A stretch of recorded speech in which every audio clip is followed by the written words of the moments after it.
لوگ کمزور سے کمزور ہو رہے ہیں یا لوگ کمزور کر دیے جا رہے ہیں اور لوگ ان کو دھوکہ دے رہے ہیں، تو انسان کمزور سے کمزور ہوتا چلا جا رہا ہے۔ اب ہماری طاقت کا سرچشمہ، منبع اور ذریعہ اور سورس صرف ایک ہے، وہ ہے اللہ سے تعلق۔ لوگ سمجھتے ہیں ہتھیار کے ذریعے ہم طاقت حاصل کر سکتے ہیں، یہ بھی ایک ذریعہ ہو سکتا ہے ایمان کے بعد۔ لوگ سمجھتے ہیں پیسے سے ہم طاقت حاصل کر سکتے ہیں، یہ بھی ایک ذریعہ ہو سکتا ہے ایمان کے بعد۔ لوگ سمجھتے ہیں جان پہچان اور وسیلوں سے طاقت حاصل کر سکتے ہیں، یہ بھی ایک ذریعہ ہو سکتا ہے ایمان کے بعد۔ لیکن سب سے اصل ذریعہ ہمارا اللہ سے تعلق ہے۔ صحابہ کی زندگی کو دیکھیے، ان کے پاس مالی اعتبار سے کچھ بھی نہیں ہے، ہتھیار کے اعتبار سے کچھ نہیں ہے ان کے پاس، پہچان کے اعتبار سے کچھ بھی نہیں ہے، چل لوگوں کو لوگ پہچانتے تھے ورنہ عربوں کو پہچانتا بھی نہیں تھا جب تک محمد صلی اللہ علیہ وسلم میں نہ آئے۔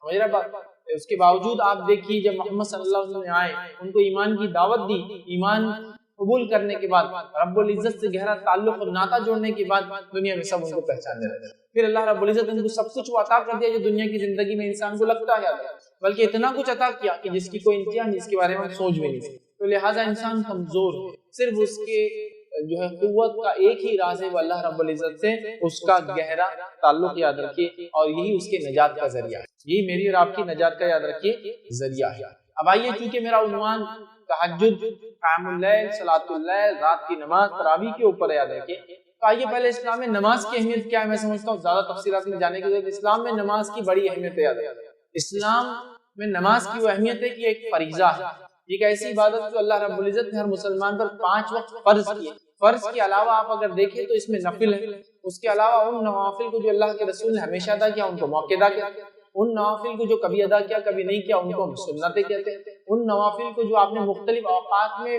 ادا کیے مختلف رکعتوں کی شکل میں مختلف طریقوں سے، ان کے نام بھی آپ کو مل جائیں گے۔ فجر تو ہو گئی فرض ہے، لیکن سورج نکلنے کے بعد آپ نماز پڑھ رہے، اشراق کہہ رہے ہیں، اردو زبان میں اشراق کہتے ہیں، چاشت کہتے ہیں، اوابین کہتے ہیں۔ اس کے علاوہ آپ دیکھیے صلاۃ الکسوف، صلاۃ الخسوف ہے، صلاۃ الخوف ہے۔ اس کے بعد آپ کتنی نمازیں کہ انسان شکر کے لیے پڑھ لیتا ہے، توبہ اور استغفار کے لیے جو ہے اللہ کے سامنے سجدہ کرتا ہے، شکر کے لیے جو ہے اللہ کے سامنے جو ہے سجدہ کرتا ہے، مصیبت اور پریشانی کے اندر اللہ کے سامنے نماز پڑھتا ہے۔ تو نماز آپ دیکھیے اتنی نوافل آپ کو ملیں گی جس کی کوئی انتہا نہیں۔ تو اسلام تو نماز کو بڑی اہمیت دیتا ہے، یہ مومن کا نور ہے، یاد رکھیں یہ مومن کا وہ سرمایہ جس سے وہ تجارت کرتا ہے اعمال کے اعتبار سے، یہ مومن کے چہرے کا نور اور وہ سودا ہے، وہ سامان تجارت ہے جس کے ذریعے وہ آخرت میں انشاءاللہ کامیابی پاتا ہے، اور جس کو حاصل کرتا ہے اور جس کو دیکھ کر وہ کامیابی حاصل کرتا ہے۔ مرنے کے بعد جس چیز کا سب سے پہلے حساب ہونے والا اللہ کے معاملات میں وہ کیا ہے؟ نماز، اور بندے کے معاملات میں وہ کیا ہے؟ وہ خون۔ تو اللہ کے معاملے میں سب سے پہلے حساب نماز، بندوں کے معاملے میں سب سے پہلے حساب خون کا ہونے والا ہے۔ تو آپ اندازہ لگائی نماز کی کتنی اہمیت ہے۔ نبی اکرم صلی اللہ علیہ وسلم کے تعلق سے نماز کی جو کیفیت آتی ہے وہ یہ آتی ہے کہ روایت کے اندر الفاظ دیکھیے اس طرح سے، سنن ابو داؤد کی روایت ہے، نبی اکرم صلی اللہ علیہ وسلم کو اگر کوئی انتہائی اہم معاملہ پیش آ جاتا تو آپ نماز کی طرف دوڑتے، کوئی انتہائی اہم معاملہ پیش آتا، کوئی مصیبت، پریشانی، مشکل، فیصلہ لینا ہے، آندھی طوفان، آپ نماز کے لیے چلے جاتے، آپ نماز کے لیے بڑھ جاتے۔ اسی طرح ہم دیکھتے ہیں ایک روایت کے اندر آتا ہے کہ نبی اکرم صلی اللہ علیہ وسلم راستہ تنگ کر دیے جاتے، آپ دنیا کے اعتبار سے مشقت اور مشکلوں سے گزرتے تو آپ کی آنکھوں کی ٹھنڈک یہ نماز ہوا کرتی۔ اور مسند احمد کی روایت کے الفاظ یوں ہیں کہ نبی اکرم صلی اللہ علیہ وسلم کاروبار حیات میں شدت اور تنگی، جب دنیا کے معاملات میں شدت اور تنگی تکلیف محسوس کرتے تو بلال رضی اللہ عنہ کو حکم دیتے تھے اور کہتے ہیں بلال نماز کے لیے اقامت کہو اور ہمیں راحت پہنچاؤ، اقامت کہو بلال اور ہمیں راحت پہنچاؤ۔ مطلب جب کوئی تنگی اور مشکل ہوتی آپ نماز کی طرف جاتے، بلال سے کہتے ہیں کہ اب اقامت دو، اس کے ذریعے راحت پہنچاؤں گا، تو آپ اس کو راحت کا سامان بتا رہے ہیں۔ مومن کا یہ نور ہے، مومن کا یہ وہ سرمایہ جو جمع کرتا ہے، یاد رکھیے۔ تو نماز ویسے ہی بہت بہت بہت زیادہ اہم جو عبادت ہے، یاد رکھیے، لیکن ہم اس نماز میں ایک مخصوص عبادت کا تذکرہ کر رہے ہیں اور وہ ہے رات کی نماز جو عشاء کے بعد سے لے کر فجر کے پہلے تک پڑھی جاتی ہے، یاد رکھیے۔ ابو ہریرہ رضی اللہ عنہ فرماتے ہیں نبی اکرم صلی اللہ علیہ وسلم نے فرمایا نماز بہترین عمل ہے جو اس سے جتنا چاہے فائدہ اٹھا لے۔ نماز ایک بہترین عمل ہے جو اس سے جتنا چاہے فائدہ اٹھا لے۔ بہرحال آج میرا موضوع نماز نہیں ہے، تہجد کی نماز، تو آئیے تہجد کی نماز کے تعلق سے کچھ باتیں سیکھتے ہیں تاکہ انشاءاللہ عزیز اپنے زندگیوں میں یہ عمل کو ہم داخل کرنے کی کوشش کرے یاد رکھیے، تاکہ رات میں جب لوگ سو جاتے ہیں، لوگوں کے رشتے رب سے ٹوٹ جاتے ہیں، عام طور سے ذکر و اذکار لوگ چھوڑ دیتے ہیں، یا پھر لوگ لہو اور لعب جس کو یا لغویات میں رات میں جس کو کہیں گے فالتو وقت گنوا کی باتیں کرتے ہیں، یا رات میں لوگ جو برائی کی طرف مائل ہو جاتے ہیں، زنا، چوری، برائی ہے نا، اندھیرے میں ہے نا، اس طرح کے اعمال کرنے لگتے ہیں، تو اس وقت ایک بندہ مومن اٹھتا ہے، بستر سے اپنے آپ کو الگ کرتا ہے، ٹھیک ہے، بستر کے نرم پہلو کو چھوڑتا ہے اور اٹھ کر مشقت برداشت کرتا ہے، کبھی سردی کی مشقت برداشت کرتا ہے، کبھی گرمی کی مشقت برداشت کرتا ہے، کبھی پانی کے ٹھنڈے اور گرم ہونے کی مشقت کو برداشت کرتا ہے، کبھی جو ہے موسم کی وجہ سے کرتا ہے، کبھی صحت کے اعتبار سے کرتا ہے، لیکن وہ اپنے آپ کو منا لیتا ہے، اپنے رب کو راضی کرنے کے لیے اٹھ جاتا ہے اور اٹھ کر وضو کرتا ہے، وضو کر کے اچھے سے وضو کرنے کے بعد احسن طریقے سے یاد رکھیے وہ نماز کے لیے کھڑا ہوتا ہے اور اپنے رب سے رشتہ قائم کرتا ہے، اپنے رب سے تعلق قائم کرتا ہے، یاد رکھیے اللہ کے سامنے عاجزی کرتا ہے، انکساری کرتا ہے، استغفار کرتا ہے، دعائیں کرتا ہے، نماز سے ہٹ کر تلاوت قرآن کرتا ہے، تو رب العزت اس چیز کو بے حد بے حد بے حد پسند کرتا ہے۔ ہم دن میں تو کرتے ہیں، لیکن صد افسوس یا افسوس کی بات ہے ان لوگوں کے لیے جو فرائض ادا نہیں کرتے، چونکہ میں تو نفل کی بات کر رہا ہوں، لیکچر ہی نفل پہ ہو رہا ہے، فرائض پہ تو نہیں ہو رہا، صد افسوس ہے۔ لیکن نوافل کا اگر یہ اجر ہے تو میں سمجھتا ہوں اس کے اجر کو سمجھ کے آپ فریضے کا یا فرائض کا اجر کیا ہوتا ہے اندازہ لگا سکتے، اور اس بات کو میری یاد رکھیے، اس بات کو یاد رکھیے، سلف صالحین کے نزدیک، صحابہ تابعین تبع تابعین کے نزدیک فرائض تو فرائض تھے، سب کو اس پر عمل کرنا ہی تھا، اس میں کوئی خصوصیت نہیں تھی کہ انسان فرض کر رہا ہے 5 وقت نماز، آج تو بولیں کہ 5 وقت نماز پڑھا تو فرشتہ ہی ہے، لیکن یہ کوئی خصوصیت نہیں تھی، خصوصیت یہ تھی کہ انسان اللہ رب العزت رات میں اپنا تعلق وہ کرے، معلوم، اور بہت اہم تھا۔ سلف صالحین میں یہ بات عام تھی کہ وہ رات کی نمازیں پڑھتے، کچھ صحابہ کو دیکھا جاتا کہ وہ پوری رات نماز پڑھتے۔ اب آپ کہیں گے پھر سوتے کب؟ ظاہر سی بات ہے نماز رات بھر پڑھ کے کچھ حصہ سوتے بھی تھے، لیکن اکثر چونکہ نماز پڑھتے تو ہم کہہ رہے پوری رات، اور کوئی واقعی میں پوری رات نماز پڑھتے تھے، اور دن میں کسی وقت آرام کر رہے ہیں، پوری رات عبادت کر رہے ہیں، کچھ کا حال یہ کہ آدھی رات عبادت کر رہے ہیں، کچھ کا حال یہ کہ 1/3 کر رہے ہیں، کچھ کا حال یہ کہ 1/5 کر رہے ہیں، کچھ کا حال یہ کہ 1/6 کر رہے ہیں، 1/6 رات کو بانٹ رہے ہیں، اور کچھ ایسے بھی تھے جو بہت قلیل مختصر 2 رکعت ہی پڑھ رہے ہیں لیکن پڑھ رہے ہیں، یہ ان کا معاملہ تھا اور یہ ان کے تقوی کی علامت کیا گیا، ورنہ نماز فرائض ادا کرنا یہ تو سب کا کام تھا، سبھی کرتے تھے اس زمانے میں، یہ ان کی خصوصیت، رات میں اٹھنا یہ اللہ کے عاجز بندوں کا شیوا ہے، جو اللہ رب العزت کے عاجز بندے ہوتے ہیں، ان کی ساری اختیار کرنے والے بندے ہوتے ہیں، یہ ان کا شیوا، ان کا طریقہ ہے کہ وہ رات کی نمازوں کو پڑھتے ہیں۔ تو تہجد کا ہم کوشش کریں، تہجد، قیام اللیل، تراویح، صلاۃ اللیل، رات کی نماز، اس کا ہم خاص اہتمام کریں۔ صحیح مسلم کی روایت ہے، نبی اکرم صلی اللہ علیہ وسلم فرماتے ہوئے کہتے ہیں فرض نماز کے بعد افضل ترین نماز صلاۃ اللیل یعنی تہجد ہے، فرض نماز کے بعد سب سے افضل ترین نماز صلاۃ اللیل ہے، مطلب رات کی نماز ہے، اور اکثر علماء نے اس پہ ہی راجع اتفاق کیا کہ اس سے مراد تہجد کی نماز ہے۔ فرض نماز کے بعد اگر کوئی افضل عبادت ہے تو کون سی عبادت؟ نوافل میں سب سے افضل عمل تہجد ہے، فرض نماز کے بعد اگر کوئی افضل عمل ہے تو صلاۃ اللیل ہے، رات کی نماز ہے، قیام اللیل ہے، رات کا کھڑے ہونا ہے، کھڑے ہونے سے مراد نماز کے لیے کھڑے، رات کی نماز ہے، یہ سب سے افضل عمل ہے، یاد رکھیے فرض نمازوں کے بعد۔ تو ہمیں چاہیے کہ ہم فرائض کا اہتمام کریں، نوافل میں بڑھ چڑھ کر حصہ لیں، کیونکہ جب ہم نوافل کا اہتمام کرتے ہیں تو اللہ رب العزت ہماری بہت تائید اور نصرت کرتا ہے، یاد رکھیے ہمارے دلوں سے بیماریوں کو، پریشانیوں کو، دکھوں کو، تکلیفوں کو دور کر دیتا ہے، ہماری دعاؤں کو، حاجتوں کو، منتوں کو، مرادوں کو قبول کر لیتا ہے۔ رات کا وقت یاد ہے، اس کے بڑے فضائل ہیں، بڑے فضائل۔ فرض نماز کے بعد سب سے افضل نماز اگر کوئی نماز ہے نمازوں کے بعد تو وہ صلاۃ اللیل ہے، رات کی نماز ہے، قیام اللیل ہے، تہجد ہے، تراویح کی نماز ہے، یا جو ہے قیام اللیل جس کو ہم کہتے ہیں، یہ یاد رکھیے رات کی نماز ہے۔ اسی طرح جو ہے یاد رکھیے نبی اکرم صلی اللہ علیہ وسلم خود کی اگر ہم مثال لے لیں تو نبی اکرم صلی اللہ علیہ وسلم کی عادت مبارکہ تھی کہ آپ فرائض کے علاوہ اتنا نفل پڑھتے، خاص طور سے رات میں، کہ روایت کے اندر آتا ہے، بخاری کی روایت ہے، آپ رات کو اتنا طویل قیام کرتے، اتنے لمبے قیام کرتے تھے کہ نبی اکرم صلی اللہ علیہ وسلم کی قدم مبارک سوج جاتے تھے، ایسے سوج جاتے تھے جیسے اب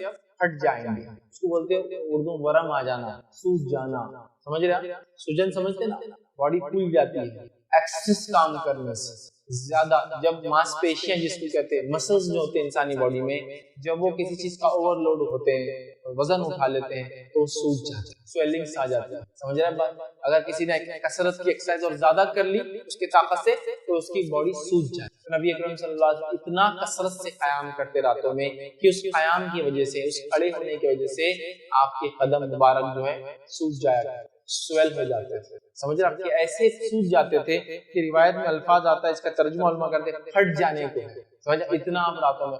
اور ایک مرتبہ آپ کی ایک زوجہ نے پوچھ لیا، آپ کی ایک بیوی نے پوچھ، اے اللہ کے رسول صلی اللہ علیہ وسلم آپ اتنی عبادت کرتے حالانکہ آپ تو بخشے بخشائے، آپ کے تو معاملات جو بخشے بخشائے آپ پھر کیوں کرتے ہیں؟ تو کہا کیا میں اللہ کا شکر گزار بندہ نہ بنوں؟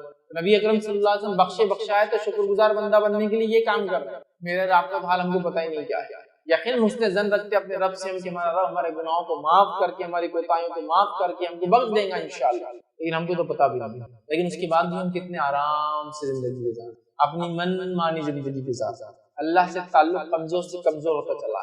یہاں تو میں نفل کی بات کر رہا ہوں، ہمارے فرائض غائب اللہ ہم کریں. یہاں تو رات میں اٹھنے کی بات کر رہا ہوں، فجر نہیں ہوئی تو پھر رات میں اٹھنے کا کیا معاملہ؟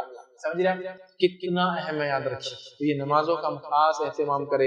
نبی اکرم صلی اللہ علیہ وسلم بخشے بخشائے ہونے کے باوجود بھی اتنا پڑھتے کہ پیروں میں سجن آ جاتی، سوج جاتے، پیر موٹے ہو جاتے کہ آپ کی زوجہ پوچھ رہی ہے کہ آپ تو بخشے بخشائے پھر کیوں اتنی نماز پڑھتے ہیں؟ آپ فرما رہے کیا میں اللہ کے شکر گزار بندہ نہ بنوں؟ تو ہمیں بھی چاہیے کہ ہم خاص اہتمام کریں. آئیے اور یاد رکھیے خصوصاً رمضان میں نبی اکرم صلی اللہ علیہ وسلم کا معاملہ اور بڑھ جاتا ہے. عام دنوں کی قیام اللیل آپ کی ہوتی ہے لیکن رمضان میں مخصوص عمل آپ کرتے. آئیے صحیح بخاری کی روایت ہم دیکھتے ہیں. روایت کے الفاظ اس طرح سے کہ نبی اکرم صلی اللہ علیہ وسلم قیام اللیل کا خصوصاً رمضان میں اہتمام کرتے. حدیث کے الفاظ اس طرح سے جب ماہ رمضان کا آخری عشرہ آ جاتا آپ صلی اللہ علیہ وسلم اپنی راتوں کو زندہ کرتے، راتوں کو جاگتے اور اپنے گھر والوں کو بھی جگاتے اور عبادت کے لیے کمر بستہ ہو جاتے. نبی اکرم صلی اللہ علیہ وسلم رمضان کے آخری عشرے میں اپنے گھر والوں کو بھی جگاتے، خود بھی جاگتے اور عبادت کے لیے کمر بستہ ہو جاتے. اور ظاہر سی رات میں کون سی عبادت کریں گے؟ قیام کرنا، نماز پڑھنا، مطلب تلاوت قرآن کرنا، ذکر کرنا، استغفار، اپنے گناہوں کی معافی مانگنا، دعائیں کرنا، یہی تو تھا رات. اب ظاہر سی بات ہے عورتوں کا معاملہ لے لے، جو عورتیں پاکیزہ ہے وہی سب کر سکتی، جو ناپاکی کی حالت میں نماز چھوڑ کے وہ سب کر سکتی ہے. وہ استغفار کر سکتی ہے، ظاہر سی بات ہے اس کے لیے ان کو غسل کی ضرورت نہیں. استغفار کر سکتی ہے، دعائیں کر سکتی ہے، نماز نہیں پڑھیں گی. دیکھ رہے اپنے گھر والوں کو جگاتے اٹھاتے. اور مطلب قیام اللیل تو اہم ہے، رمضان کی قیام اللیل اور اہم ہے، اور رمضان کی آخری عشرے قیام اللیل اور اہم ہے کہ اللہ کے رسول خود جاگ رہے ہیں، گھر والوں کو جگا رہے ہیں. تو ہمیں قیام اللیل کا تو یوں ہی اہتمام کرنا چاہیے، رمضان میں بالخصوص کرنا چاہیے، اور رمضان کے آخری عشرے کی راتوں میں تو اور بالخصوص کرنا چاہیے. اور اس کے اندر بھی اگر اور اندر جاؤں تو رمضان کی آخری عشرے کی طاق راتوں میں تو اور بالخصوص کرنا چاہیے، کیونکہ وہ شب قدر بھی ہو سکتی ہے. پانچوں میں سے کوئی، عام دنوں میں بھی، رمضان میں بھی، رمضان کی آخری عشرے میں 5 راتوں میں جو طاق ہمیں بہت اہتمام کرنا ہے نا. قیام اللیل یاد رکھیے، راتوں کی نماز کا یاد رکھیے. اللہ کے رسول صلی اللہ علیہ وسلم خود پڑھ گھر والوں کو اپنا حکم دیتے تھے. ٹھیک ہے، رمضان کے اندر آپ اہتمام زیادہ کرتے جاتے ہیں. اسی طرح بخاری کی روایت ہے جس نے ماہ رمضان کی راتوں میں قیام کیا، من قام رمضان، جس نے ماہ رمضان کی راتوں میں قیام کیا، نماز پڑھی، ایمان اور اس نیت سے کہ اللہ اس کا اجر دینے والا ہے، غفر له ما تقدم من ذنبه، تو اللہ اس کے پچھلے تمام گناہوں کو معاف کرے. جو رمضان میں قیام کرے راتوں میں اس نیت سے احتساب کی کہ اللہ اس کا مجھے بدلہ دینے والا ہے، تو اللہ رب العزت اس کے تمام پچھلے گناہوں کو معاف کر دیتا ہے. ایک روایت میں ونصام رمضان، رمضان میں روزے رکھے ایمان اور احتساب کی نیت سے، اس نیت سے کہ اللہ اس کا اجر دے گا، اس کے پچھلے گناہ معاف ہو جائے. یہاں کا من قام رمضان، جو رمضان کے اندر قیام کرے اور قیام کے ساتھ کیا کرے، اس نیت سے قیام کرے کہ اخلاص کے ساتھ، کسی کو دکھانے کی نیت سے نہیں، شور غل کے لیے نہیں کہ اب پورے لوگ نماز پڑھے تو میرے کو بھی جانا پڑے گا، لوگ پوچھیں گے مسجد میں تم رات میں دکھ رہے ہیں رمضان. نہیں، احتساب سے اللہ مجھے اجر دے. پھر جماعت سے ہو جائے تو افضل، نہ بھی ہو تو انفرادی، تو اس کے پچھلے گناہ معاف ہو جاتے ہیں. آئیے صحیح بخاری کی ایک اور روایت، نبی اکرم صلی اللہ علیہ وسلم فرمایا ہمارا رب ہر رات کے آخری تہائی حصے میں، ایوری نائٹ، رمضان خاص نہیں ہے، رمضان کے بارے میں 2 روایتیں ہوگی، ایک آپ کو جاگتے آخری عشرے میں جگاتے گھر والوں کو، اور دوسری یہ قیام کرنا. اب دوسری روایت اس میں عام بات کیا حدیث سنیے غور سے. ہمارا رب ہر رات کے آخری تہائی حصے میں آسمانی دنیا پر نزول فرماتا ہے اور کہتا ہے کون ہے جو مجھے پکارے اور میں اس کی دعا قبول کروں. انا الملک، کون ہے جو پکارے اور میں اس کی دعاؤں کو قبول کروں. اور اس کے بعد اللہ رب العزت فرماتا ہے کون ہے جو مجھ سے کچھ مانگے اور میں اسے عطا کروں, کون ہے جو دعا مانگے اور میں قبول کروں, کون ہے جو مجھ سے مانگے اور میں اس کو عطا کروں جو وہ چاہتا ہے. ٹھیک ہے, اس کے بعد اللہ فرماتا ہے کون ہے جو مجھ سے مغفرت طلب کرے اور میں اسے بخش دوں. اور یہ معاملہ ہر رات مصیبتوں میں پریشان لوگ, دکھوں سے پریشان لوگ, بیماریوں سے پریشان لوگ, دعاؤں کے تعلق سے کہ وہ ہماری دعائیں اللہ سے ہم کو قبول کروانا ہے, اپنی منتیں مرادیں حاجتیں پوری کروانا ہے, تو در در جانے کی اور بھٹکنے کی ضرورت نہیں. یہ وہ وقت ہے, یہ وہ ٹائم ہے, یہ وہ سمے ہے جس گھڑی اور سمے میں اگر اٹھ جاؤں گے تو اللہ رب العزت ندا اور آواز لگائی جاتی ہے کوئی مانگنے والا میں دینے بیٹھا ہوں, ہے کوئی مجھ سے مانگنے والا میں دعائیں قبول کرنے بیٹھا ہوں, ہے کوئی کچھ مانگنے والا میں اس کو عطا کرنے بیٹھا ہوں. اور اللہ فرماتا ہے کوئی مغفرت طلب کرنے والا, چلو دنیا میں کچھ نہیں آخرت کا, تو میں وہ بھی دینے بیٹھا. اور یہ سلسلہ ہر رات کے تیسرے پہر آخری پہر ہوتا ہے. اور یہ کب ہوتا ہے معلوم کو, اس کو بولتے ہیں سحر کا وقت. اگر آپ کو کچھ نہیں سمجھتا تو سحر کا وقت مطلب سحر کے خاتمے سے پہلے کا وقت. رمضان کے اندر سحر کا خاتمہ اتنے بجے, اس سے پہلے کا وقت رات کا تیسرا حصہ ہوتا ہے. عام طور سے اس وقت میں سحر کرتے ہیں, اس لیے میں سحر کا وقت ورنہ رات کا تیسرا پہر مطلب فجر سے پہلے کا ٹائم, فجر ہونے سے پہلے کا ٹائم. سمجھا؟ تو اس وقت اللہ تعالیٰ آواز لگاتا ہے کوئی ہے دعا مانگنے والا میں دعا قبول کرنے بیٹھا ہوں, کوئی ہے چیز جو مانگنا چاہتا ہے میں اس کو عطا کرنے بیٹھا ہوں, کوئی ہے مغفرت طلب کرنے والا میں اس کی مغفرت کرنے کے لیے تیار. اور یہ سلسلہ ہر رات ہوتا ہے, یہ رمضان کے لیے خاص ہے. رمضان میں تو اس کا معاملہ فضیلت اور بڑھ جائے گا, اور رمضان کے آخری عشرے میں اور بڑھ جائیں گے, اور رمضان کی آخراتوں میں تو سبحان اللہ, کیونکہ ویسے وہ گھڑیاں وہ راتیں مبارک, اور پھر اس میں یہ آخری پہر تیسرا پہر سمجھ رہے ہیں. اور سلف صالحین نے ان سب کو انکیش کر لیا. وہ ایسی جگہ پہ انویسٹ کرنے کی عادی تھے جہاں ان کو ریٹرنز کی بالکل پوری ہوئی اور بہت زیادہ ریٹرنز کی, اور وہ کرتے تھے زیادہ. جیسے ہاں بات ہوتا ہے نا چتر چالاک, کیا کر رہا ہے چتر چالاک کی, اس کی کمائی آ رہی ہے تو کمائی کو نہیں خرچ کرتا ہے, کمائی کو کہیں اور انویسٹ کر کے انویسٹمنٹ کے ریٹرن سے خرچ کرتا ہے. آپ بولتے دیکھو کمائی لیتا ہے, کمائی کو انویسٹ کرتا ہے, وہ الگ اس کا جمع ہو رہا, پھر اس سے ریٹرن سے وہ کرتا ہے, اس آدمی کو چتر بولتے ہیں. ہاں ٹھیک ہے, جو کما کے خرچ کر رہا ہے وہ بھی ٹھیک ہے, لیکن ایک آدمی کماتا ہے, کمانے کا آدھا حصہ انویسٹ کرتا ہے, انویسٹمنٹ کا ریٹرن بھی کمائی واپس کرتا ہے, وہ کیا کر رہا ہے ایک طرح سے ایسٹس ڈیولپ کر رہا ہے. آپ بولتے بڑا چتر چالاک ہے یار, کیا دنیا بنا لیا, انکم آتی تھی میں نے پورا خرچ کر دیا, اس نے انویسٹ کیا کہیں تو بھی کام کے علاوہ بزنس بھی کرتا تھا, بزنس کا بھی ریٹرن آج دیکھو ریٹائرمنٹ کے بعد بھی وظیفہ بھی چالو ہے, یہ بھی ہے, بچے بھی کھلا ہوتا ہے, چتر چالاک ہوشیار. تو صحابہ ایسی چتر چالاک ہوشیار تھے آخرت کے معنی میں. سلف صالحین کا طرز یہی تھا کہ بہت چتر چالاک تھے, اپنے انویسٹمنٹ بہت دیکھ بھال کی انہوں نے آخرت کے بہت زیادہ اہتمام کرتے تھے, بہت زیادہ, اسی کو امتحان کیا. یاد رکھیے اس کے فائدے دیکھیے. سب سے افضل نماز نبی اکرم صلی اللہ علیہ وسلم رمضان میں خاص اہتمام کرتے تھے, رمضان میں گھر والوں کو اٹھا کے اس کو پڑھاتے. اس کے بعد جو ہے یہ وہ وقت آخری پہر ہے, ویسے تو عشاء کے بعد سے شروع ہوتا ہے, لیکن سب سے افضل ترین وقت اس کا تیسرا پہر ہے, تو اللہ تعالیٰ آواز لگاتا ہے ہائی کوئی مانگے. آئیے جامع ترمذی کی روایت ہے, نبی اکرم صلی اللہ علیہ وسلم فرمایا کہا اللہ اپنے بندے کے قریب ترین اس وقت ہوتا ہے, اللہ اپنے بندے کے قریب ترین اس وقت ہوتا ہے جب رات کا آخری پہر ہوتا ہے. اللہ بندے کے سب سے قریب کب ہوتا ہے, جب رات کا آخری پہر ہوتا ہے. اگر اس وقت اللہ کا ذکر کرنے والوں میں تم ہو سکتے ہو تو شامل ہو جاؤ. آپ صلی اللہ علیہ وسلم مشورہ دے رہے, اگر اس وقت اللہ کے ذکر کرنے والوں میں تم شامل ہو سکتے ہو تو ہو جاؤ. اللہ سب سے قریب ترین انسان رات کے آخری حصے میں ہوتا ہے, اور آپ کو معلوم اللہ سب سے قریب ترین بندہ سجدے کی حالت میں ہوتا ہے. تو اگر دونوں روایتوں کو ہم ملا لے تو اللہ سے سب سے قریب آدمی سجدے کی حالت میں ہوتا ہے, اور اگر رات کے آخری پہر کا وہ سجدہ ہو تو اور قریب ہو جائیں گے. سب سے قریب اللہ بندے سے رات کے آخری پہر ہے, اور حدیث میں آتا ہے کہ سجدے میں سب سے قریب ہوتا ہے, تو کیوں نہ اس وقت نماز پڑھی جائے تاکہ قریب سے قریب ہو جائے. اور جب ایک بندہ اللہ کا محبوب بن جاتا ہے تو دنیا کی وسیلوں کی, دنیا کی چیزوں کی اس کو ضرورت نہیں پڑتی. اپنے معاملات نہیں نکلوا لیتا اپنے رب سے, ہے نا. جیسا لوگ جان پہچانے تو منوا کے اپنے کام نکال لیتے ہیں, تو جس بندے کی پہچان رب العزت سے ہوتی ہے وہ منوا لیتا ہے اپنا کام, وہ بنا لیتا اپنی آخرت دنیا میں رہتے ہوئے. تو یہ رات میں ہو سکتا ہے, یہ کمال رات میں ہو سکتا ہے. ہم کوشش کریں کہ ہم اس کے لیے جدوجہد بولوں گا, آج کے زمانے میں تو کوشش نہیں, مجاہدہ ہو جائیں گے. آج تو بہت اسٹرگل ہے, کیونکہ جو لائف سٹائل ہم جیتے نا وہ لائف سٹائل یہ ہے کہ دن بھی برباد اور رات بھی برباد کرنے والا لائف سٹائل.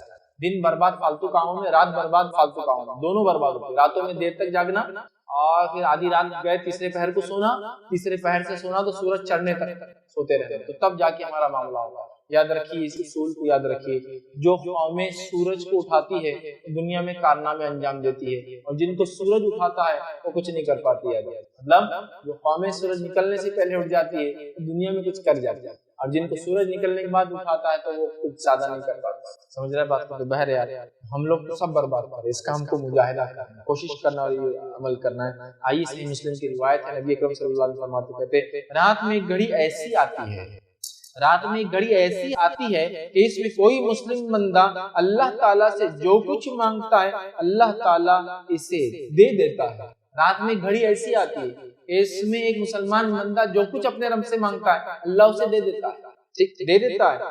اور یہ گھڑی ہر رات میں آتی رہتی ہے، یہ کوئی سال میں ایک دن مخصوص شب قدر وغیرہ نہیں، یا پھر ذی الحجہ کے پہلے 10 دن نہیں، یا پھر حرمت والے مہینوں میں نہیں، یہ ہر رات یہ مسئلہ ہوتا ہے، ہر رات یہ ایسا ہوتا ہے کہ ایک گھڑی آتی ہے اور اس میں بندہ مسلمان کوئی چیز مانگے، ظاہر سی بات ہے میں یہ روایت رکھ رہا ہوں کہ انسان نماز پڑھے اور پھر مانگے تو کیا مبالغہ ہو جاتا ہے۔ نیکی کے ساتھ کوئی چیز مانگنا، نیکی کے ساتھ اعمال قبول کرنے کے اللہ سے دعا کرنا، نیکی کے ساتھ اللہ سے مغفرت کی طلب کرنا، اللہ قبول کرتا ہے، خوش ہوتا ہے۔ لیکن یہاں تو وہ بندہ یا وہ بندی بھی اللہ کی، جیسے کہ عورتیں سوال کرتی بس پاکیزگی کی حالت میں نہیں ہے، تو یہاں تو مانگنے کے لفظ یہ نہیں کہ نماز پڑھ کر مانگے، نماز پڑھ کے مانگنے والے کے لیے تو اور افضل ہوا، لیکن ویسے بھی مانگ سکتا ہے ایک بندہ، لیکن وہ گھڑی کب آتی ہے ہم نہیں جانتے۔ جو لوگ پریشان ہیں، در در گھوم رہے ہیں، مہینوں اور سالوں اپنی زندگیاں برباد کر رہے، راتوں میں جاگو نا اور منواؤ اپنے رب، کر لو اپنی دعائیں، کرا لو اپنی دعائیں قبول۔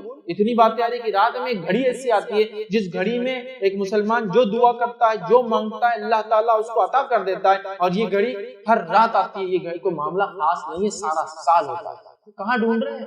ادھر پریشان ہے، کس سے مانگ رہے ہیں؟ ادھر ہے راستہ، یہ ہے راستہ کہ راتوں میں تہجد کا اہتمام، پھر دعائیں، اور راتوں میں نماز کا اہتمام، پھر دعائیں، اور سجدوں میں دعائیں، اور استغفار، اور کثرت سے دعائیں، اور اللہ کی تسبیحات اور تلاوت قرآن نماز کی شکل میں، یہ بغیر نماز کے پڑھنے کی شکل۔ سمجھ رہے ہیں؟ بہرحال ہم کو یہ تمام چیزیں کرنا ہے۔ تو رات میں اگر انسان جاگتا ہے اور تہجد کا اہتمام کرتا ہے تو دلوں کو زندگی ملتی ہے، دلوں کو زندگی ملتی ہے۔ وہ ارادے یا وہ عزم جو پست ہو چکے ہیں ان میں ایک نئی زندگی آتی ہے۔ آپ نے سب کچھ کر لیا دنیاوی اعتبار سے، آپ تھک گئے ہیں، اب رات میں اٹھ کے عبادت کریے اپنے رب کو راضی۔ دیکھیے وہ جو عزم تھے اللہ پورے کرے، وہ جو ارادے تھے اللہ پورے کرے۔ آپ دنیاوی اعتبار سے تھک چکے ہیں، اب اس میں ایک نئی جان اللہ تعالیٰ ڈالا، تو راتوں میں اٹھنے سے زندگی ملتی ہے انسان۔ وہ عزم جو ختم ہو چکے، پستہ ہو چکے، اس میں نئی توانائی اور نئی جوش اور جان آتی ہے۔ اسی طرح ہم دیکھتے ہیں اللہ تعالیٰ کا قرب حاصل، ٹھیک، اسی طرح ہم دیکھتے ہیں گناہوں سے رات میں اٹھنا انسان کو روکتا ہے، معلوم۔ اسی طرح ہم دیکھتے ہیں یہ گناہوں کا کفارہ بھی بنتا ہے، راتوں میں اٹھنا ہمارے گناہ، اس لیے کہ اللہ تعالیٰ مشقت کو دیکھتا ہے۔ اب آپ کہیں گے کیا میں تہجد بغیر رات میں سوئے کے پڑھ سکتا ہوں؟ ہاں پڑھ سکتے ہیں، مسئلہ نہیں، لیکن سو کر اٹھ کے آخری حصے میں اٹھ کر پڑھنا چونکہ اس میں بڑی مشقت ہے، اس کا اجر ہے، ورنہ تہجد تو عشاء کی بعد بھی پڑھ سکتے، سونا ضروری ہے، لیکن اجر کے اعتبار سے سو کر نفس کو کاٹ کر پھر اٹھنا اور پھر نماز پڑھنا یہ بڑی سمجھ رہے آپ، اس کا اجر زیادہ ہے۔ نبی اکرم صلی اللہ علیہ وسلم نے فرمایا قیام اللیل کیا کرو، قیام اللیل کیا کرو، کیونکہ تم سے پچھلے صالحین کی یہی عادت تھی، تم سے پہلے جتنے صالحین گزرے، انبیاء اور انبیاء کے پیروکار، ان کے حواری، ان کے اصحاب، ان کے مددگار، ان پر ایمان لانے والے، ٹھیک ہے، ان کا طریقہ، صالحین کا یہ نیکوکاروں کا طریقہ عادت رہی ہے، اور یہی عمل فہم تھا، مطلب اس میں وہ بالکل اٹل تھے، یہ عمل بالکل برابر وہ استقامت کے ساتھ کرتے چلے گئے۔ ہم سے پچھلے لوگوں کی عادت تھی نیک لوگوں کی، اور ہمیں بھی اپنے سے پچھلوں کے نیک طریقے پر اور اچھی عادتوں پر چلنا ہے، اور پچھلی قوموں نے جو غلطیاں کی اس سے بچنا ہے، یاد رکھنا ہے نا۔ دعائیں بھی کرتے تو غیر المغضوب علیہم، ہم بولتے نا صراط الذین انعمت علیہم، اس راہ پہ چلا جن پہ تیرا انعام ہوا، یہ انعام والے لوگوں کا طریقہ تھا رات میں اٹھنا، غیر المغضوب، اور وہ پچھلے لوگوں نے جس کو غضب و مت ہمیں شمار کر، ولا الضالین جو بھٹک گئے، دعائیں کرتے ہیں، تو پچھلے لوگوں کا طریقہ، نیک لوگوں کا جن پہ انعام ہوا وہ راتوں کو، یہ عاجز بندوں کا شیوا اور طریقہ، اللہ کے نیک بندوں کا شیوا ہے کہ اٹھتے۔ جامع ترمذی کی بہر روایت تھی۔ اسی طرح جو ہے وہب بن منبہ رحمۃ اللہ علیہ ایک تابعی ہے، وہ فرماتے ہیں اور کہتے ہیں، ان کا قول دیکھیے، قیام اللیل سے بدصورت کے چہرے پر اللہ تعالیٰ چمک دے دیتے ہیں گناہوں کی وجہ سے۔ وہ آدمی نہیں کہ اب آپ بولیں گے امریکن اور یورپین تو پورے گورے ہوتے ہیں، اب ان کو کیا بدصورت کو نہیں، کانٹیکسٹ انسان کی بدعمالیاں اس کے چہرے کو کالا کر دیتی، اس کی بدعمالیاں اس کو بیکار بے نور کر دیتی۔ تو یہ فرماتے ہیں، یہ تابعی ہے، وہ فرماتے وہاب بن منبہ رحمۃ اللہ علیہ، وہ کہتے ہیں قیام اللیل سے بدصورت کے چہرے پر چمک آ جاتی ہے، جس کو بولتے ہیں نا آپ کسی کے چہرے کو دیکھ کر ارے کیا چہرہ ہے یار یہ آدمی کا، اس کا رنگ کچھ بھی ہو سکتا ہے لیکن اس کے چہرے کو دیکھ کر آپ فریش ہو جاتے ہیں، آپ میں موٹیویشن جنریٹ ہوتا ہے، آپ خوش ہوتے ہیں کچھ لوگوں کے چہرے پر۔ وہ فرماتے ہیں کہ اللہ تعالیٰ قیام اللیل سے بدصورت چہرے پر چمک آ جاتی ہے، یہ فرماتے ہیں اس کی بدولت ذلیل آدمی کو اللہ عزت نصیب کر دیتے ہیں۔ اب ظاہر سی بات ہے جو رات کو اٹھ کے نماز پڑھ رہا تو فرائض کا اہتمام تو ہو ہی چکا ہوں گا نا اس کا، اللہ تعالیٰ اس کے ان اعمال فرائض اور نفل میں اضافہ اور راتوں میں اٹھنے کی بدولت کیا کرتا ہے، اس کے لیے یہ کرتا ہے کہ ذلیل آدمی کو اللہ عزت دلا دیتا ہے۔ اور کئی لوگ جو اعمال کے اعتبار سے ذلیل تھے، گناہگار تھے،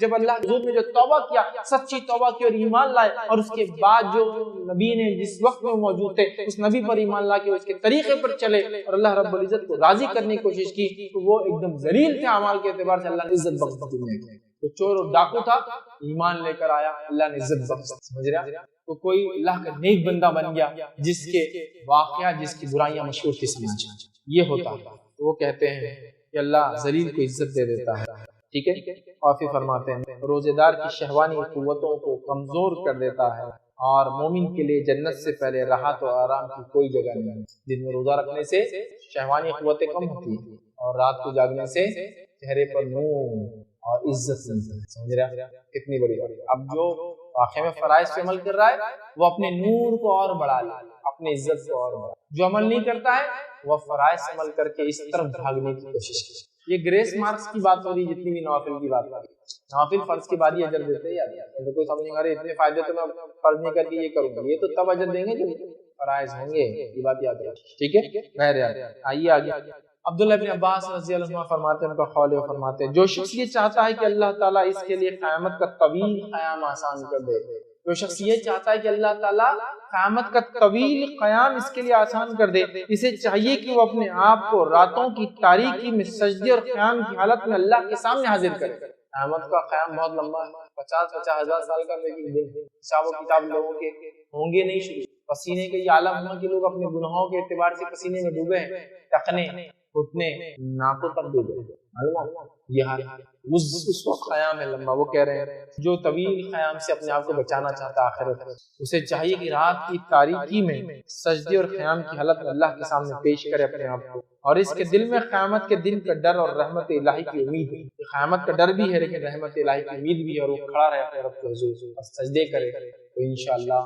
وہ قیام اس کے لیے آسان ہے، یاد رکھیے۔ تو بہرحال اس کے ساتھ ساتھ قیام اللیل کی فضیلت جو ہے مسند احمد کی ایک روایت میں آتی ہے، اتنی بہترین پیاری پیاری فضیلتیں ہیں، یاد رکھیں۔ ایک کی بعد ایک حدیث میں آتی ہے، یہ حدیث میں آپ کے سامنے رکھتا ہوں، آئیے حدیث کے الفاظ سنیے۔ نبی اکرم صلی اللہ علیہ وسلم فرماتے ہیں تم رات کا قیام ضرور کیا کرو، تم راتوں کی نمازیں ضرور پڑھا کرو، تم عشاء کے بعد سے لے کے فجر سے پہلے تک کچھ نہ کچھ نمازیں ضرور پڑھا کرو، نام تہجد بولو، تراویح بولو، قیام اللیل بولو، تم پڑھا کرو، تم راتوں کا قیام ضرور کیا کرو، کیونکہ یہ تم سے پہلے صلح کی عادت تھی، تم سے پہلے کے انعام والے لوگوں کی، نیک لوگوں کی عادت تھی۔ تو پہلا فائدہ رات کی نماز، نیک لوگوں کے نقش قدم پر چل رہے ہیں، پہلا۔ دوسرا فرماتے ہیں عادت تھی، اور رات کا قیام اللہ سے قریب، رات کا قیام اللہ سے قریب کرتا ہے، دوسرا فائدہ۔ تیسرا فرماتے ہیں گناہوں سے بچاتا ہے، مطلب دن میں گناہوں سے بچنے کی صلاحیت پیدا ہوتی ہے اگر قیام کریں گے رات میں تو۔ چوتھا فائدہ سنیے، فرماتے ہیں آپ صلی اللہ علیہ وسلم، اور برائیوں کو مٹا دیتا ہے، جو پچھلا ہو گیا وہ نام اعمال برا کلیئر ہوتا ہے، نیا نام اعمال میں گناہ انٹری نہیں لیتے ہیں، گناہوں سے دن میں بچاتا ہے، پچھلے جو گناہ ہو گئے ان کو مٹاتا ہے۔ پانچواں فائدہ سنیے، غور سے سنیے، برائیوں کو مٹاتا ہو گیا پانچواں فائدہ، اور جسمانی بیماریوں کو دور کرتا ہے۔ کون سا ایسا انسان ہے جو بیمار نہیں؟ کون سا ایسا انسان ہے جو کہے گا میرا نام عمل تو نیکی سے فل؟ کون سا ایسا انسان ہے جو کہے گا گناہ میں نہیں کرتا ہوں؟ کون سا ایسا انسان ہے جو یہ کہے کہ جو پچھلے گناہ ہے وہ مٹانا نہیں تھا؟ کون سا ایسا انسان ہے جو کہے کہ میں سلف صالحین کے ہم سے پچھلے گزرے ہوئے نیک لوگوں کے طریقے پہ نہیں چلنا چاہتا؟ یہ نیک لوگوں کا طریقہ تھا، یہ کرنے سے، رات کا قیام کرنے سے اللہ تعالیٰ کے ہم قریب ہوتے ہیں۔ کون سا انسان اللہ کے قریب نہیں چاہتا؟ یہ کرنے سے ہمارے دن میں گناہ نہیں ہوں گے انشاءاللہ، تو اللہ گناہ سے بچاتا ہے، پچھلے گناہوں کو مٹاتا ہے، اور بیماریوں سے پورے علاج، پورے مسائل کا حل، پورے پرابلم کا سلوشن رات میں جاگنا ہے۔ رات میں تو جاگنے سے کوئی ڈاؤٹ نہیں ہے۔ یہ طریقہ جو صلح نیک لوگ کرتے تھے، قیام، تلاوت قرآن، استغفار, ذکر و اذکار, دعائیں, نماز لمبی لمبی. ٹھیک, یہ سب کر کے ہم کو راتوں کو جاگنا ہے. اپنے رجگنی جو ہم نے بنا لیا, یاد رکھیے یہ بڑی اہم بات ہے, یاد رکھیے. اور اللہ رب العزت جو ہے قرآن میں فرماتا ہے اور کہتا ہے امن ہوا قانت آناء اللیل ساجدا وقائما یحذر الآخرۃ ویرجو رحمت ربہ قل هل يستوی الذین یعلمون والذین لا یعلمون. اللہ فرماتا ہے بھلا جو شخص راتوں کے اوقات سجدوں اور قیام کی حالت میں گرتا ہو, آخرت سے ڈرتا ہو اور اپنے رب کی رحمت کی امید رکھتا ہو, بھلا جو شخص, اللہ فرماتا ہے, راتوں کے اوقات میں سجدے کرتا ہو اور قیام کی حالت میں جو ہے گزارتا ہو اور آخرت کے ڈر اور اس کی بھلائی, جو شخص راتوں کے اوقات میں سجدوں اور قیام کی حالت میں گرتا ہو, آخرت سے ڈرتا ہو اور اپنے رب کی رحمت کی امید رکھتا ہو. آگے اللہ فرماتا ہے بتاؤ بھلا علم والے اور بے علم کیا برابر ہو سکتے ہیں. مطلب اللہ تعالیٰ نے رات میں جو سجدے کرتا ہے, قیام کرتا ہے, اس کو کمپیر کر کہا کہ کیا وہ لوگ جو علم رکھتے ہیں اور جو علم نہیں رکھتے برابر ہو سکتے ہیں. تو یہاں دیکھیے خاص طور سے اللہ فرماتا ہے رحمت کی امید رکھتا ہوں, ٹھیک ہے, اور وہ سجدے اور قیام کرتا ہے, اور خاص طور سے لیل میں, رات میں. تو رات میں جو قیام کرتا ہے, رات میں جو سجود کرتا ہے, تو اللہ فرما رہا ہے کہ وہ لوگ ہیں جو آخرت کو سمجھتے ہیں, علم رکھتے ہیں. تو کیا وہ لوگ جو علم رکھتے ہیں اور علم نہیں رکھتے, کیا دونوں برابر ہو سکتے ہیں؟ تو ہمیں یہ عادت ڈالنا چاہیے راتوں میں قیام کی, یاد رکھیے. اور راتوں کو ہم طویل لمبا قیام کرنے کی کوشش کریں, اللہ کا تقوی اختیار کرے, یاد رکھیے. راتوں کو کم آرام کرنے کی کوشش کرے, اور جو صحت کے وقت خاص طور سے اللہ تعالیٰ سے مغفرت طلب کرے. کیوں؟ اس لیے کہ اللہ رب العزت نے سورہ زاریات سورہ نمبر 51 آیت نمبر 18 اور اسی طرح سورہ آل عمران میں ایک جگہ فرمایا اور کہا وبالاسحار هم یستغفرون. مومنوں کی صفت ایک یہ ہے کہ وہ سحر کے وقت میں استغفار کرتے ہیں. کیا فرمایا اللہ نے؟ وبالاسحار هم یستغفرون. وہ لوگ سحر کے وقت استغفار کرتے, چونکہ اس آخری پہرے رات کا اور سب سے افضل گھڑی ہے. اللہ رب العزت نچلے آسمان پہ ہوتا ہے اور بندہ اللہ سب سے قریب ہوتا ہے, اور روز آواز لگائی جو کوئی مانگنے والا اور کوئی ہے مغفرت طلب کرنے والا, میں مغفرت دوں. تو جو ہے استغفار کا وقت ہے, یاد رکھیے. تو ہمیں چاہیے ہم کوشش کریں کہ اللہ تعالیٰ سے راتوں میں اٹھ کر خوب جو ہے توبہ کرے اور خوب ہم جو ہے استغفار کرے, یاد رکھیں. اور یاد رکھیں سلف صالحین کے قول میں سے قول ہے, ابو سلیمان دارانی رحمۃ اللہ علیہ فرماتے اور کہتے ہیں, یہ تاریخ دمشق میں ان کا یہ قول ملتا ہے. وہ کہتے ہیں کرنے والوں کو راتوں کے قیام میں لہو و لعب میں مشغول لوگوں سے بھی زیادہ لذت ملتی ہے. جو لوگ راتوں کو جاگ کر رب کو راضی کرنے کی کوشش کرتے ہیں نا, ان لوگوں کو جو لوگ راتوں میں جا کے لہو اور لعب, عیش مستی کر رہے ہیں, یا جو ہے منمانی کر رہے ہیں, یا اللہ کی عبادت کے خلاف کام کر کے راتیں گزار رہے ہیں, وہ کہہ رہے ہیں جو راتوں میں عبادت کرتا ہے نا, اس آدمی کو جب اس کی لذت کا پتہ چل جاتا ہے, لذت لگ جاتی ہے, تو اس کو ان لوگوں سے زیادہ اس میں مزہ آنے لگتا ہے. ہوتا ہے نا, لوگ چوراہوں میں بیٹھنا پسند کرتے رہتے ہیں, لیکن اس میں وہ کہتے ہیں اس سے زیادہ مزہ آنے لگتا ہے ان لوگوں کو جو راتوں میں جاگنے کے اللہ کی عبادت کے عادی ہو جاتے ہیں. پھر وہ کہتے ہیں لذت ملتی ہے, اگر رات نہ ہوتی تو اس دنیا میں زندہ باقی رہنے کی کوئی چاہت نہ ہوتی ہے. کیونکہ رات میں تو رب دنیا میں, دن میں تو پریشان حال ہے لوگوں میں, رات میں اکیلا بندہ اپنے رب کے قریب ہوتا ہے. دیکھیے اسی طرح جو ہے ابن عمر, عبداللہ بن عمر رضی اللہ عنہ کا قول ہے, طبقات ابن سعد میں روایتوں کا قول ہے, وہ کہتے ہیں مجھے دنیا کی, ان کے وفات کا وقت قریب آ گیا, موت کا وقت قریب آیا, تب وہ کہنے لگے اور فرمانے لگے مجھے دنیا کی کسی چیز کو چھوڑ جانے کا کوئی افسوس نہیں, مجھے دنیا کی کسی چیز کو چھوڑ کر جانے کا افسوس نہیں ہے. پھر فرماتے اور کہتے ہیں افسوس نہیں ہے, البتہ شب بیداریوں اور راتوں کی عبادت سے محروم ہو جانے کا افسوس ہے.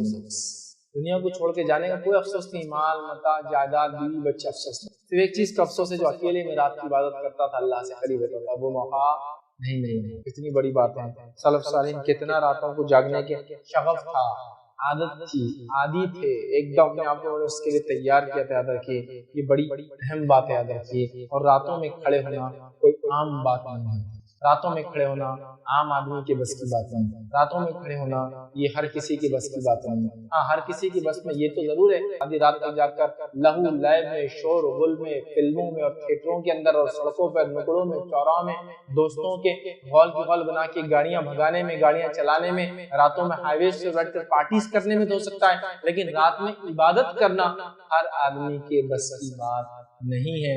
یہ اللہ کے بہت کم بندے ہوتے ہیں جن کو اللہ رب العزت کی نیک توفیق دیتا ہے کہ اللہ رب العزت کی اٹھ کے رات میں عبادت کرتے ہیں. اور اس تعلق سے آئیے ایک مشہور قول آپ سنیے. یہ قول جو ہے قتادہ رحمۃ اللہ علیہ کا ہے, جو بہت مشہور مفسر ہے نا، آپ ابن کثیر پڑھیں گے تو قتادہ یہ فرماتے ہیں، قتادہ رحمۃ اللہ فرمایا، یہ وہ جو ہے مفسر ہے، ان کا قول ہے، قتادہ رحمۃ اللہ علیہ فرمایا کرتے تھے، یا ان کا قول ہے جو ہے، ان کے قول نہیں کیا ہے، وہ کہتے تھے منافق کبھی بھی اطاعت الہی کے لیے راتوں میں جاگ نہیں سکتا۔ وہ کہا کرتے تھے منافق کبھی بھی اطاعت الہی کے لیے راتوں میں نہیں جاگ سکتا، تو منافق تو ویسے فرض بھی دکھانے کو کرتا ہے تو رات میں کیوں جاگیں گے؟ تو کہتے تھے منافق کبھی بھی رات میں اطاعت الہی کے لیے جاگ سکتا، یہ تو صرف سچا مومن ہی، اس لیے میں نے بھی کہا سچا مومن، کیونکہ رات میں فرض نماز کو تو لوگ دیکھ رہے ہیں تو منافق آ جاتے تھے، لیکن رات میں تھوڑی منافق نماز پڑھتے ہوں گے۔ وہ کہتے ہیں کہ منافق کبھی بھی جو ہے اطاعت الہی کے لیے رات میں جاگ نہیں سکتا، یاد رکھیے، بڑی بات ہے، یاد رکھیے، ایک بڑا بھاری قول ہے ہم جیسے لوگوں کے لیے، یاد رکھیے۔ بہرحال آگے آئیے ہم دیکھتے ہیں اللہ رب العزت نے فرمایا کا تتجافى جنوبهم عن المضاجع يدعون ربهم خوفا وطمعا ومما رزقناهم ينفقون۔ اللہ فرماتا کہتا ہے ان کے پہلو بستر سے الگ رہتے ہیں، مطلب صحابہ کے تعلق سے آئی بات کہ وہ راتوں میں جاگتے ہیں، اپنے اللہ کے نیک بندوں کا تذکرہ کر رہا ہے کہ ان کے پہلو بستر سے الگ ہوتے ہیں، رات میں الگ رہتے ہیں، وہ جہنم کے خوف اور جنت کی لالچ میں اللہ تعالیٰ کو پکارتے ہیں۔ کوئی نہیں جانتا کہ ان کی آنکھوں کی ٹھنڈک کا کیا سامان چھپا رکھا ہے جو انہیں ان کے اعمال کے بدلے میں دیا جائے گا۔ وہ لوگ جو راتوں کو اپنے پیٹھ کو بستر سے الگ رکھتے ہیں، مطلب فرائض ادا کرنے کے علاوہ راتوں میں اٹھتے ہیں، اللہ فرما رہا ہے، اور اللہ سے خوف کرتے، جہنم سے اس سے پناہ مانگتے ہیں، جنت کی تعلق سے طلب کرتے، اللہ سے اس کی لالچ رکھتے ہیں، تو اللہ فرما رہا ہے اور اللہ کو پکارتے ہیں۔ کوئی نہیں جانتا اللہ نے ان جیسے لوگوں کی آنکھوں کی ٹھنڈک کے لیے کیا سامان چھپا کر رکھا ہے، معلوم نہیں ہے۔ اللہ تعالیٰ نے ایسے نیک لوگوں کو رات میں جاگتے ہیں، ان کے لیے خزانے جمع کر رکھے ہیں، ایسی نعمتیں جمع کر رکھی ہے جس کو دیکھ کر ان کی آنکھوں کو ٹھنڈک محسوس، لیکن وہ کیا ہے اللہ کہہ رہا ہے یہ خود نہیں جانتے، لیکن یہ کر کے آؤ پالو ہم اس چیز کو۔ بڑی بات ہے، بہت بڑی بات ہے، یاد رکھیے ہمیں راتوں کو جا کر اللہ کی عبادت میں گزارنے کی کوشش کرنا چاہیے۔ یوں تو بہت گل چھرے، عیش مستی مذاق، انجوائمنٹ، کنٹری سائڈ جو ہے پکنک اور رات میں خیمے لاگے گھوم کے بہت ہو گیا، لیکن یہ عادت، یہ مشغلہ ہم کو بنانا، یاد رکھیے، اس کے فائدے اٹھانا ہے۔ اسی طرح اللہ رب العزت جو ہے قرآن میں فرماتا، سورہ دہر کی آیت نمبر 26 اور 27 میں فرماتا اور کہتا ہے وَمِنَ اللَّيْلِ فَاسْجُدْ لَهُ وَسَبِّحْهُ لَيْلًا طَوِيلًا إِنَّ هَؤُلَاءِ يُحِبُّونَ الْعَاجِلَةَ وَيَذَرُونَ وَرَاءَهُمْ يَوْمًا ثَقِيلًا۔ اللہ فرماتا اور کہتا ہے، غور سے سنیے کیا ہے، اللہ فرماتا ہے اور رات کے وقت اس کے سامنے سجدے کر اور رات کا طویل عرصہ اس کی تسبیح کیا کر۔ نبی اکرم صلی اللہ علیہ وسلم کو اسپیشل حکم ہے، اور انبیاء کے لیے یا نبی اکرم صلی اللہ علیہ وسلم کے لیے رات کی نماز فرض تھی، یاد رکھ، یہ ضروری ہوتی ہے، یاد رکھ، اور آپ سے ہمیشہ پڑھتے تھے۔ اللہ فرما رہا ہے وَمِنَ اللَّيْلِ فَاسْجُدْ لَهُ وَسَبِّحْهُ لَيْلًا طَوِيلًا، کہ نبی آپ رات میں سجدہ کرے، مطلب قیام کرے، نماز پڑھے، اور رات کا طویل عرصہ اللہ کی تسبیحات بیان کرے۔ إِنَّ هَؤُلَاءِ يُحِبُّونَ الْعَاجِلَةَ، اور اللہ فرماتا ہے اور کہتا ہے بے شک یہ مادی لوگ جو دنیا پرست لوگ ہیں، وہ جلدی ملنے والی دنیا چاہتے ہیں، عجلت سے ملنے والی وہ چیز چاہتے ہیں۔ پھر اللہ فرماتا ہے عاجلہ وَيَذَرُونَ وَرَاءَهُمْ يَوْمًا ثَقِيلًا، اور فرماتا ہے جلدی ملنے والی دنیا کو چاہتے ہیں اور اپنے پیچھے بڑے بھاری دن قیامت کی ہولنا کیا چھوڑے اور بھلائے بیٹھے۔ یہ لوگ دنیا پرست لوگ دنیا چاہتے ہیں لیکن آخرت کو بھلا بیٹھے ہیں، اس کی عذاب کو، اس کی ہولناکیوں سے جو ہے یہ لوگ بالکل انجان ہیں۔ لیکن اے نبی آپ راتوں میں جگہ کیا کیجئے، سجدے کیا کیجئے، خوب ذکر کیا کیجئے، اور ایک بڑا طویل عرصہ اس میں گزاریے۔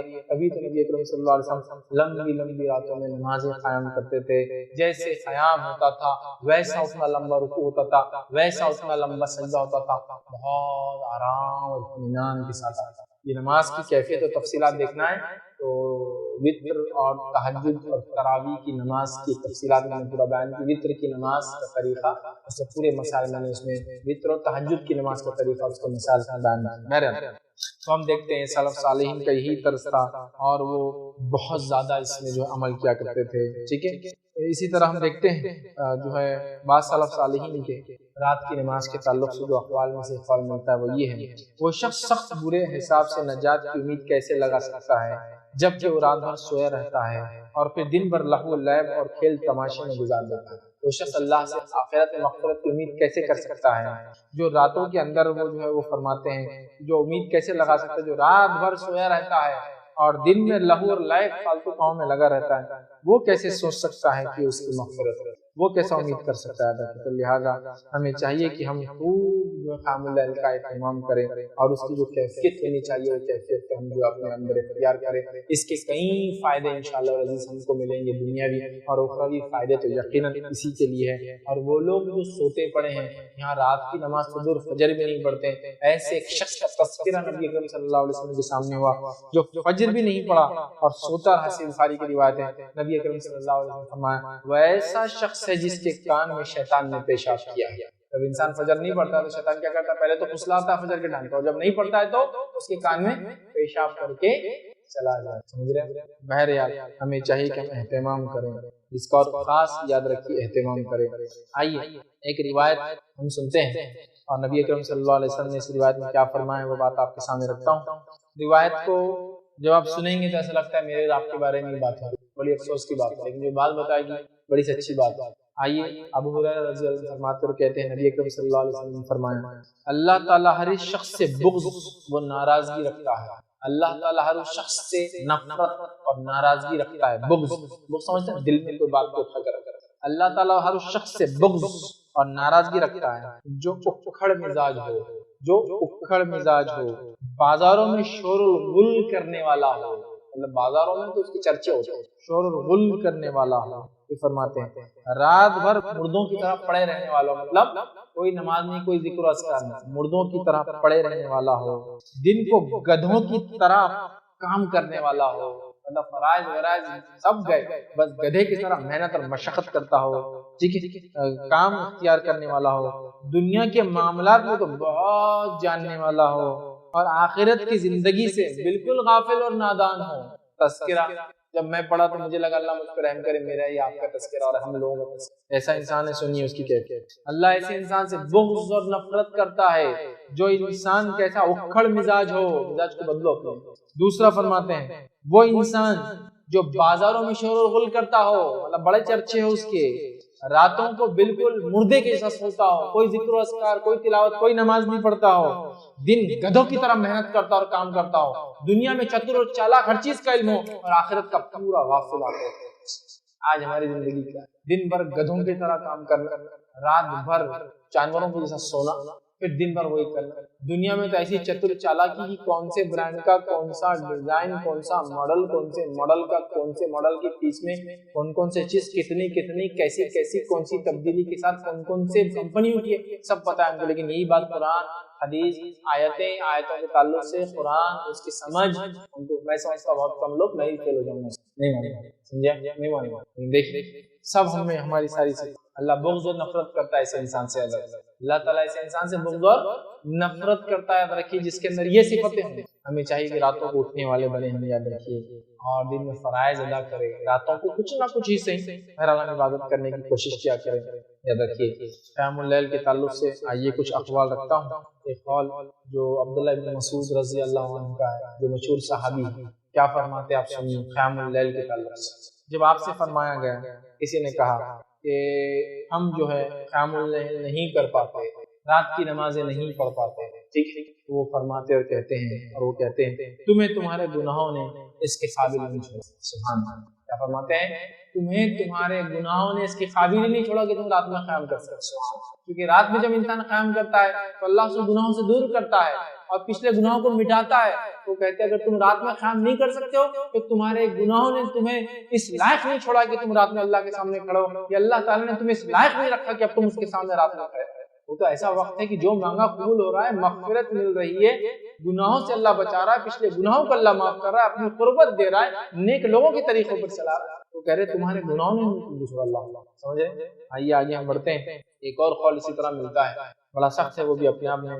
تو کسی سے کہا گیا ہے رات کی نماز کے تعلق سے، تو لوگوں نے کہا کہ ہم استطاعت نہیں رکھتے رات کی نماز کی، تو فرماتے ہیں، یا کسی نے ان سے کہا کہ قیام اللیل کی استطاعت نہیں پاتے، تو ایسا کوئی طریقہ بتائیے جس طریقے کو اختیار کرنے سے ہم قیام اللیل کرنے لگے۔ تو فرماتے ہیں دن کو اللہ تعالیٰ کی نافرمانیوں میں نہ گزارو تو رات کو اللہ تعالیٰ تمہیں خود کھڑا کر لیں گا اپنے ساتھ۔ عبداللہ بن مسعود کیا فرما رہے ہیں؟ تمہارے برائیوں نے، گناہ نے تمہیں اس لائق نہیں چھوڑا کہ تم رات میں کھڑے ہو سکو۔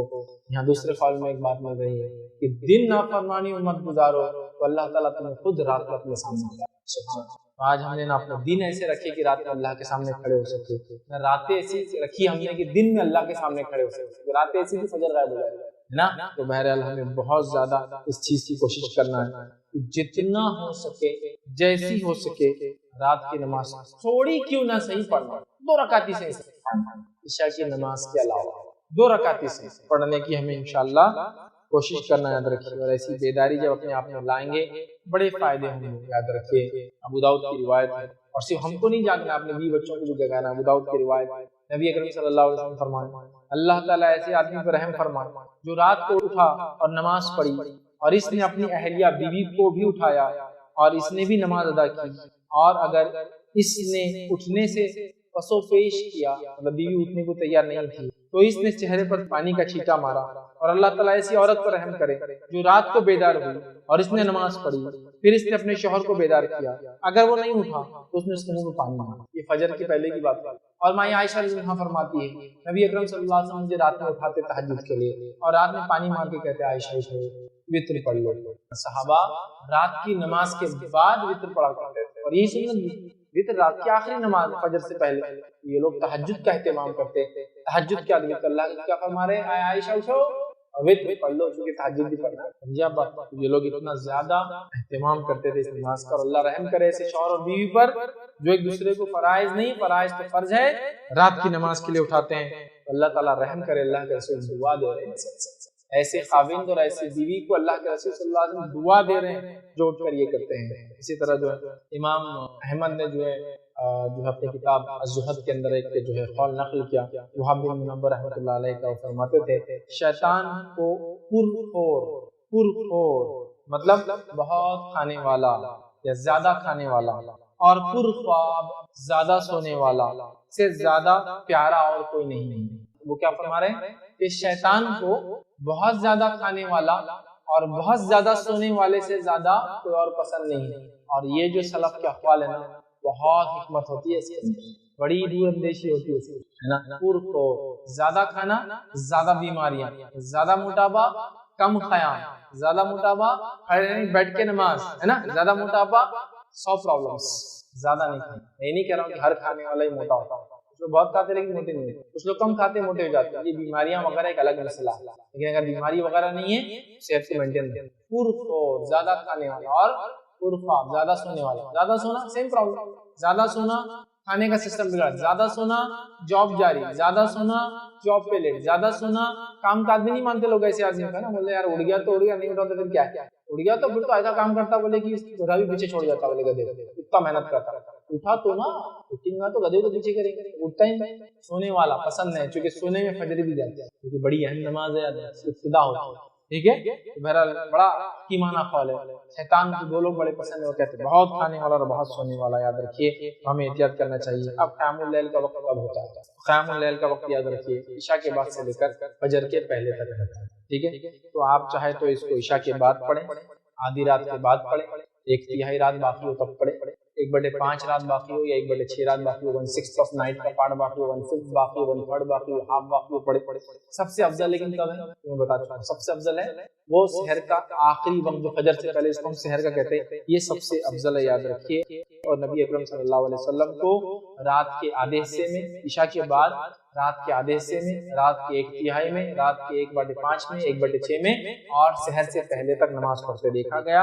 اور صحیح مسلم کی روایت کے مطابق آپ صلی اللہ علیہ وسلم کا آخر وقت میں عمل یہ تھا، یا زیادہ آپ نے یہ کیا کہ آپ سحر کے وقت میں قیام کرتے تھے۔ تو ہمیں بھی کوشش کرنا چاہیے سحر کے وقت قیام کریں، یہ سب سے افضل ہے کہ اللہ کے رسول نے تو ایسے پوری رات کیا، پوری رات کیا۔ صحابہ نے روایت کیا عشاء کے بعد، کچھ نے روایت کیا آدھی رات، 1/3 رات، 1/5، 1/6 نائٹ کا پارٹ رہ گیا، کسی نے روایت کیا آخری حصہ، لیکن زیادہ تر نبی اکرم صلی اللہ علیہ وسلم نے آخر وقت میں رات کا تیسرا حصہ آپ نے کیا۔ تو لہٰذا افضل ٹائم یہ ہے کہ آپ سو جائے عشاء کے بعد جلدی، پھر اس وقت اٹھ کر پڑھیں، یہ افضل ہے۔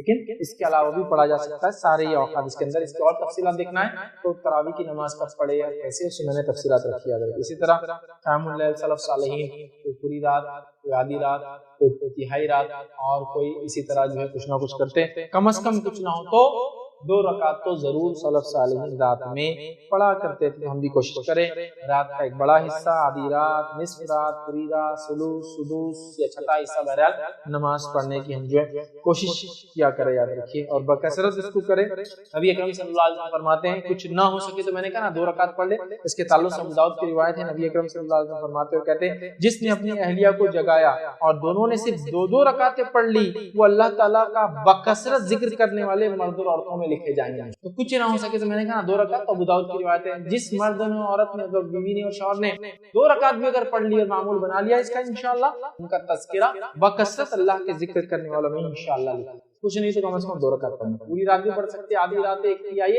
1/6 نائٹ ہے، 1/5 نائٹ ہے، بٹ ایٹ لیسٹ 2 رکعت ہم کوشش کریں کہ فجر سے پہلے ہم ضرور پڑھیں. قیام اللیل کے آداب میں سے یاد رکھیے پہلے 2 ہلکی رکعتیں آپ پڑھیں، پھر شوق اور ذوق آپ کا بڑھے تو پھر 2 رکعتیں کر کے آپ بڑھائیں، 2 ہلکی رکعت پڑھیں. اس کے بعد اور شوق ہو تو اور توفیق اللہ دے تو اور 2 رکعت کر کے آپ اس کو بڑھا سکتے ہیں. ہر 2 رکعت کے بعد آپ کو سلام پھیرنا یاد رکھیے.